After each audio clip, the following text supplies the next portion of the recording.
অহংকার পতনের মূল।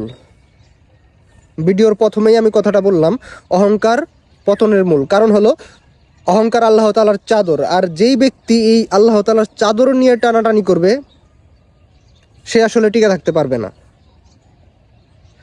আল্লাহ তাআলা মানুষকে জায়গা জমি, ধন সম্পদ, ক্ষমতা এসব দিয়ে পরীক্ষা করেন। কিন্তু একটা কষ্টের বিষয় হলো আর দুঃখের বিষয় হলো আমরা এসব অর্থ সম্পদের মালিক হইয়া, ক্ষমতার মালিক হইয়া অহংকারী হয়ে যাই। মানুষকে মানুষই মনে করি না, মানে নিজেকে ওই সময় অনেক বড় কিছু মনে হয়। অহংকার করেন না ভাই। প্রথমেই বলছিলাম যে অহংকার পতনের মূল। আজ পর্যন্ত দেখেন অহংকার করে কে টিকে থাকতে পারছে? কেউ পারে নাই। অহংকার করে কেউ কোনোদিন টিকে থাকতে পারবেও না। কারণ ওই যে বললাম যে অহংকার হলো আল্লাহ তাআলার চাদর, আর যে ব্যক্তি এই আল্লাহ তাআলার চাদর নিয়ে টানাটানি করবে সে টিকে থাকতে পারবে না। সম্ভব না, অসম্ভব।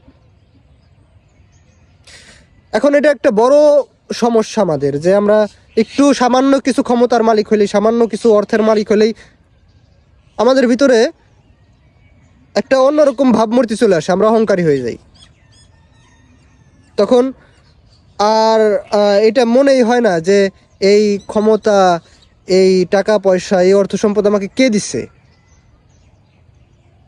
আল্লাহ তাআলা চাইলে 1 মিনিটে আপনাকে ওই কি বলে ক্ষমতার চেয়ার থেকে বাটি হাতে রাস্তায় বসাইতে পারে। আল্লাহ তাআলা এটা পারেন, সম্ভব। তাই প্রিয় ভাই, আপনার অর্থ সম্পদ, আপনার জায়গা জমি, আপনার ক্ষমতা এসব থাকলে ভালো। এসব থাকা কোনো দোষের বিষয় না, এসব থাকা কোনো খারাপের না। কিন্তু দোষের বিষয় আর খারাপ হলো এটা, আমরা এইসব পাওয়ার পর অহংকারী হয়ে যাই, নিজেদেরকে অনেক বড় কিছু মনে করি। অহংকারী হয়েন না ভাই।